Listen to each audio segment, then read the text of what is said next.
Kalau tadi dilihat ceritanya, Molimo ini sangat berbahaya sekali. Apalagi tadi makan daging manusia, meminum darah manusia ini, kalau dilihat dari kemanusiaannya, nggak masuk lah. Demi PMNU tidak akan makan Molimo. Setuju?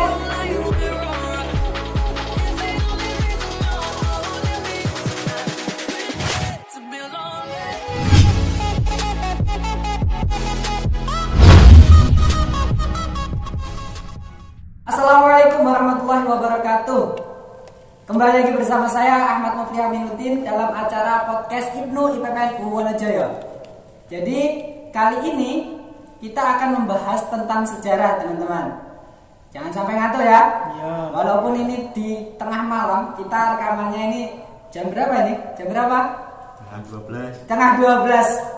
Tapi tidak mengurangi semangat kita untuk belajar. Apalagi sekarang ini kita akan belajar tentang sejarah Islam. Jadi kita sebagai orang Islam pastinya harus mengetahui tentang sejarah Islam itu seperti apa. Karena kata Soekarno, jas merah, jangan lupakan sejarah. Jadi kita sebagai kader Ibnu IPPNU ataupun pemuda Islami, itu kita harus tahu sejarahnya Islam itu seperti apa. Dan untuk video ini nanti akan berseris rekan dan rekanita dan juga yang menonton, bahwasanya nanti ada episode-episode selanjutnya. Karena pembahasan sejarah ini tidak bisa kita langsungkan karena terlalu panjang. Mungkin 1 minggu nggak selesai. Oke, jadi untuk narasumber hari ini kita kedatangan tamu, yaitu rekan Hari. Selamat datang rekan Hari. Selamat datang. Alhamdulillah sehat. Alhamdulillah belum positif, Pak. Alhamdulillah. Karena ini corona ya. Iya. Karena corona ini. Untuk pembahasan kali ini. Oh iya, sebelum ke pembahasan, jangan lupa ya rekan dan rekanita ataupun yang menonton, jangan lupa like, comment, and subscribe channel ini. Karena ini pembahasannya sangat bermanfaat. Mungkin kalau Anda ingin informasi lebih lanjut kan, kalau loncengnya dihidupkan kan pasti akan selalu ada notifikasi ya.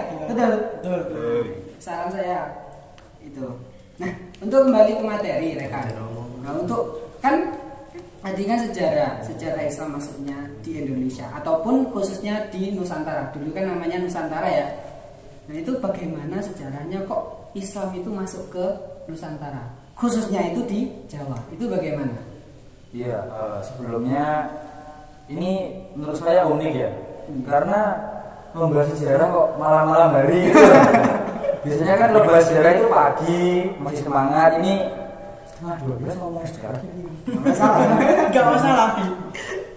Ya, langsung ke pertanyaan. Jadi bagaimana Islam bisa masuk ke Nusantara, khususnya tanah Jawa? Itu merupakan sebuah misi dari Khalifah Utsmani waktu itu, sekitar abad ke-6 sampai 7, bahwa Islam itu harus didakwahkan ke seluruh dunia. Maka itu ulama Utsmani yang dikirim oleh Khalifah didatangkan ke tanah Jawa untuk misi mengislamkan orang-orang Jawa. Namun ulama yang didatangkan ini bukan murni ulama, melainkan pedagang juga. Selain itu ada banyak pegawai buruh kapal seperti itu. Jadi kalau misalkan dari segi keilmuan apakah kurang murni? Kan tadi kan mengatakan bahwasanya ini tidak murni pure ulama. Jadi kan ada kemungkinan bahwasanya mereka itu kurang paham juga terkait dengan Islam ini. Iya, karena mereka bukan murni ulama. Mereka hanya mengetahui Islam itu di atas saja, di bagian tataran awal. Maka dari itu mereka kurang kompeten dalam penyebaran agama Islam. Bahkan mereka berhasil sebenarnya mengislamkan penduduk pesisir, namun melalui pernikahan. Jadi mereka menikahi perempuan lokal, kemudian perempuan lokal tersebut baru masuk Islam. Seperti itu. Iya. Jadi selain berdagang, mereka itu juga menikahi pribumi ya? Iya, mereka dengan perempuan pribumi. Ya, kalau dipikir-pikir nih, kalau pernikahan berarti kan otomatis kan terjalin keluarga. Nah, otomatis kan ini kalau sudah keluarga pastinya penyebarannya lebih enak karena kan di keluarga ayah ibu pasti punya saudara dekat. Nah, mungkin itu lebih intensifnya. Nah, terus bagaimana reaksi ulama itu ketika penyebaran itu, maksudnya keadaannya seperti apa di Indonesia? Maksudnya di Nusantara, keadaan ketika mereka masuk di Nusantara itu seperti apa? Oh iya, begini. Waktu ulama masuk ke sini, terutama ulama yang generasi awal yang kirim tadi itu, sebenarnya mereka itu kaget. Di sini itu udah ada peradaban maju.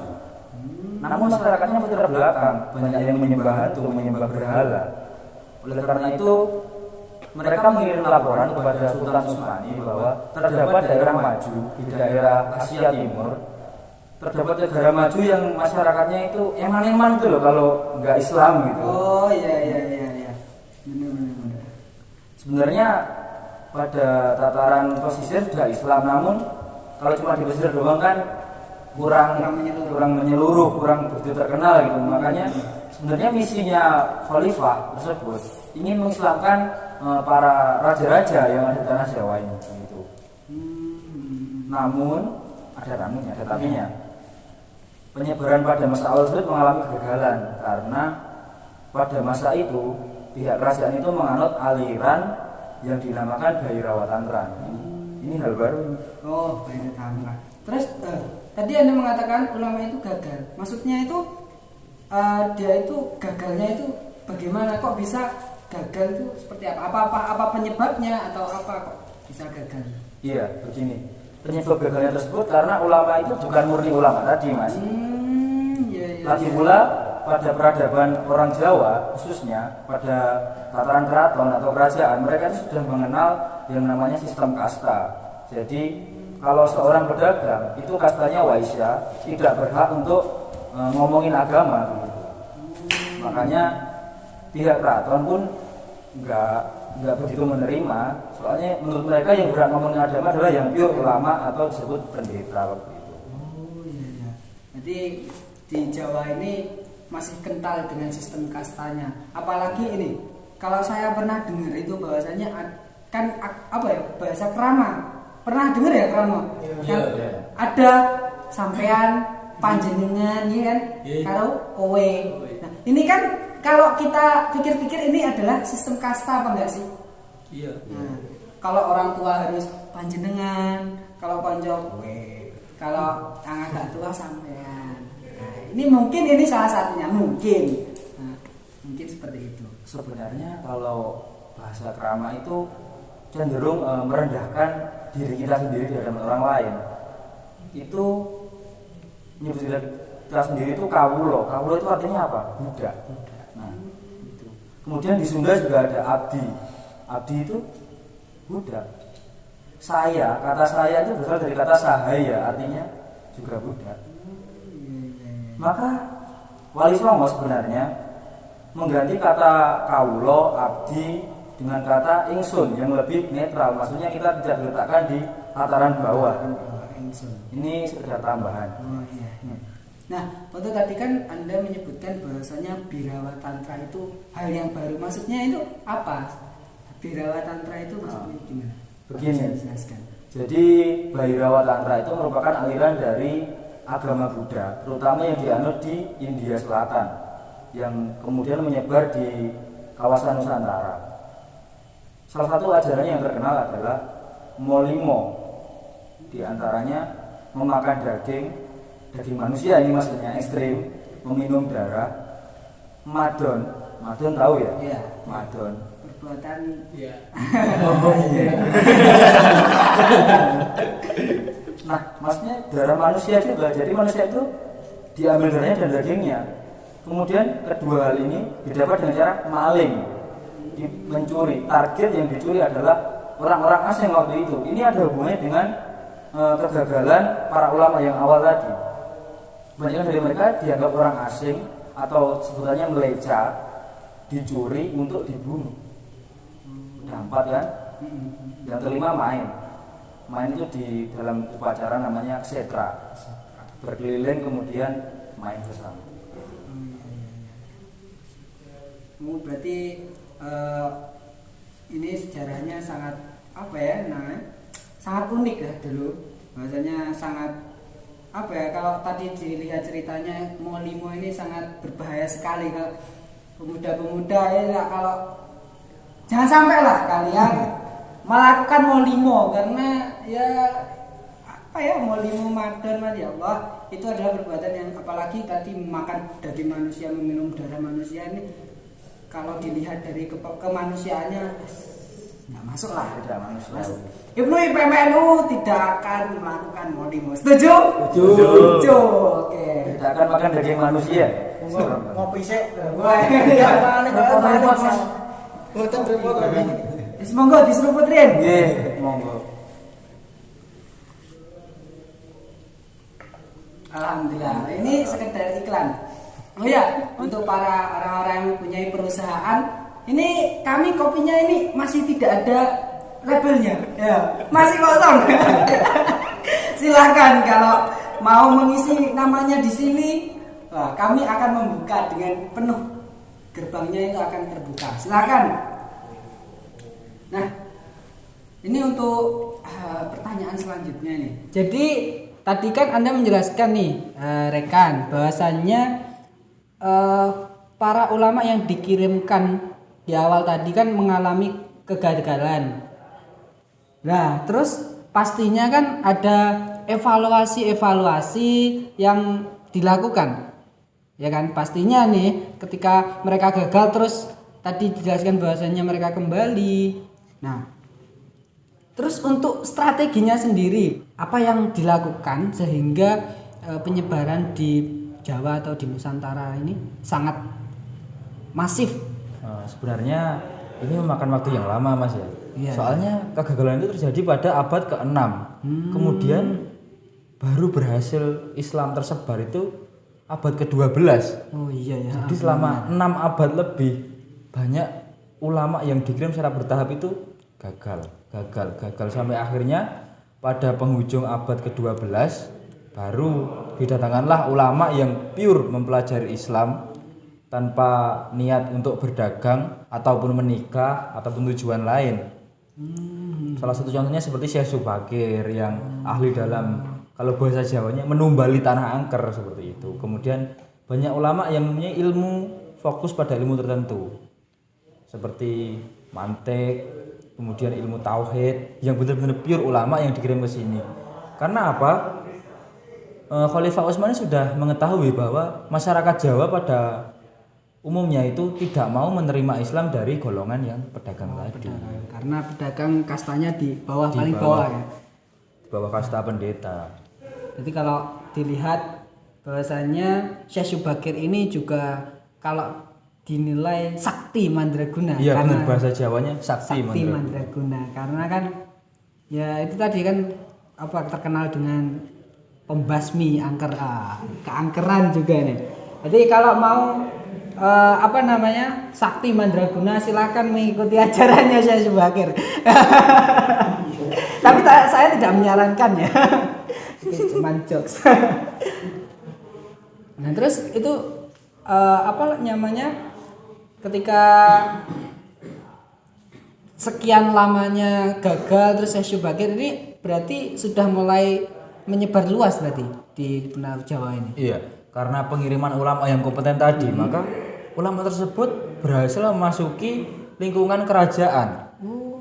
Apabila lingkungan kerajaan sudah setidaknya mau menerima, maka tidak butuh waktu lama, masyarakat di bawahnya pun akan mengikuti, karena pada saat itu masih terdapat sedikit paham bahwa kultus dewa raja itu masih ada. Jadi masyarakat itu seakan menganggap raja itu panutan, bener-bener panutan, manusia terpilih yang dipilih Tuhan untuk memimpin suatu wilayah tersebut. Jadi sangat hebat ya, berarti Syekh Subakir itu langsung bidikannya itu ke raja. Soalnya kan raja sangat berpengaruh di masyarakat, khususnya di Jawa. Itu sangat kalau dinamakan strategi itu sangat bagus, pas lah kalau perang pasti strateginya ini bisa membunuh banyak orang. Tapi kalau dalam dakwah, nah ini bisa langsung menyebar luas. Tapi secara otomatis loh, ini rekan dan rekan kita, kalau pemimpinnya yang disenggol pasti bawahannya ikut bergoyang. Nah, seperti itu. Maksudnya bergoyang seperti ini ya, rekan dari rekanita. Nah, ketika suatu kerajaan itu pemimpinnya sudah masuk Islam, otomatis rakyatnya pun mengikuti karena tadi dijelaskan bahwasanya di tanah Jawa itu rakyatnya masih menganggap bahwasanya raja itu adalah panutan yang paling dianut lah, katakanlah seperti itu. Nah, tadi dijelaskan pada masa Turki Utsmani itu mengirim ulama terus mengalami kegagalan dari abad ke-6 hingga ke abad 12 ya, ke abad 12. Nah, pada saat itu telah muncul nama yaitu Syekh Syubakir yang sangat masif. Dan pada saat itu memang Islam sudah tersebar luas. Nah, di periode itu Anda pasti tahu bahwasanya umur seorang ulama itu kan pasti tidak akan lama. Dan nanti ketika ulama itu sudah meninggal pasti ada yang mengganti. Nah, untuk periode selanjutnya itu nanti akan ada yang namanya Wali Songo. Nah, untuk penjelasan tentang Wali Songo saksikan di episode selanjutnya karena pembahasan hari ini kita cukupkan sekarang Mas ya, karena sudah malam. Ini jam berapa ini? Setengah 1. Oke, jangan lupa untuk like, subscribe, and share and comment, dan tombol lonceng juga karena nanti kan ada berseri, ada Wali Songo, ada Sunan-Sunan. Pasti ini sangat menarik, maka ikuti dengan baik. Oke, dari saya Ahmad Mufli Aminuddin cukup sekian. Kurang lebihnya mohon maaf. Wassalamualaikum warahmatullahi wabarakatuh.